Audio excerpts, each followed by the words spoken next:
और हमारा नौजवान SC ST OBC का बेरोजगार घूम रहा है। ये नौकरी जो रोकी गई थी, जगह तो निकलती थी, लोग फार्म तो भरते थे, जब अंतिम प्रक्रिया होती थी तो अधिकारी जब जान जाते थे कि ये नौकरी तो बाबा साहब के आरक्षण वाली है, तो तुरंत एक लेटर बनाते थे, इस पद के उपयुक्त कैंडिडेट न मिलने के नाते ये भर्ती निरस्त किया। और चिट्ठी चली आती थी, अप्रूव हो जाती थी। ये रोक करके आज करोड़ों नौकरी आपकी रोकी गई है। इसी नौकरी को बहनी ने नाम दिया 22 लाख भर्ती। और जब ये भर्ती बहन जी कर रही थी तो लाखों लोगों को नौकरी मिली। 7 से 12 तक आपकी सरकार थी ना, भर्ती शुरू हुई और इस भर्ती को रोक किसने लगा दिया?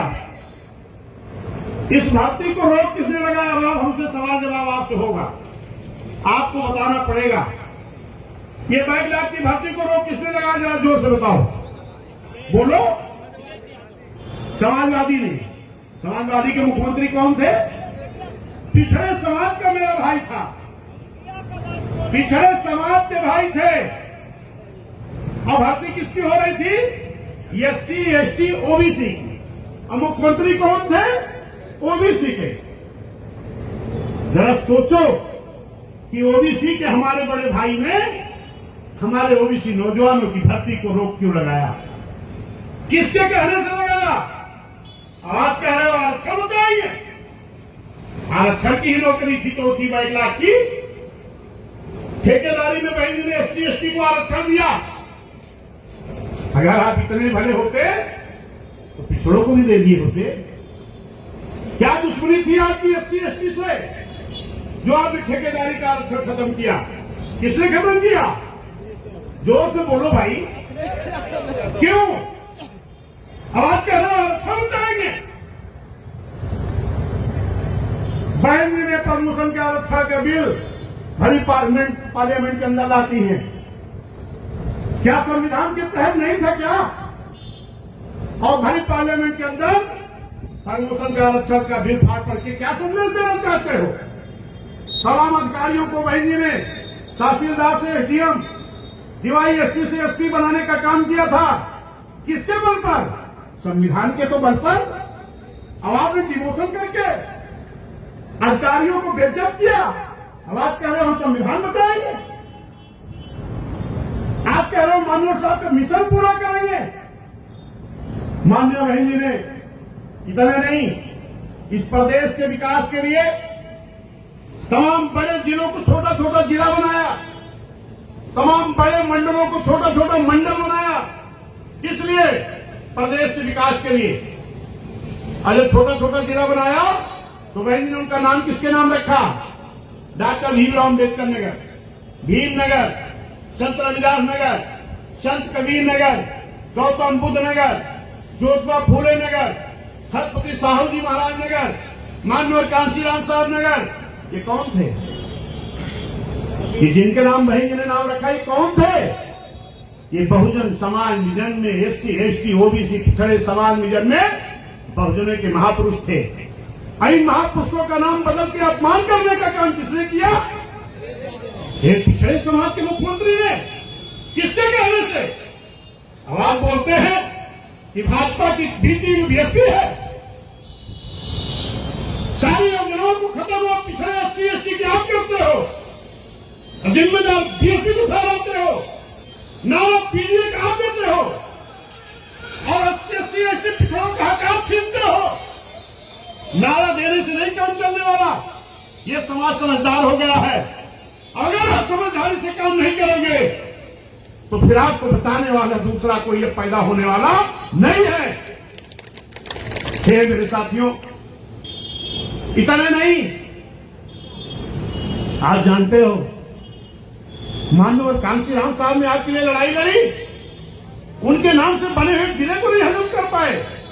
एटा से अलग करके माननीय साहब के नाम से एक माननीय कांशीराम साहब जिला बना था ना, इसको मिटा के कासगंज किसने किया? अब बोलते हो कि हम PDA चला रहे हैं। 14 की सरकार जब भाजपा की बनी थी खुलेआम पार्लियामेंट के अंदर कौन से नेता ने कहा था कि एक बार मोदी जी को और आना चाहिए? समाजवादी के संस्थापक जी ने कहा था कि एक बार मोदी जी को और आना चाहिए, और डीजीपी को बताते हो। और जब माननीय अखिलेश यादव जी की सरकार गई थी तो उत्तर प्रदेश किसकी सरकार बनी?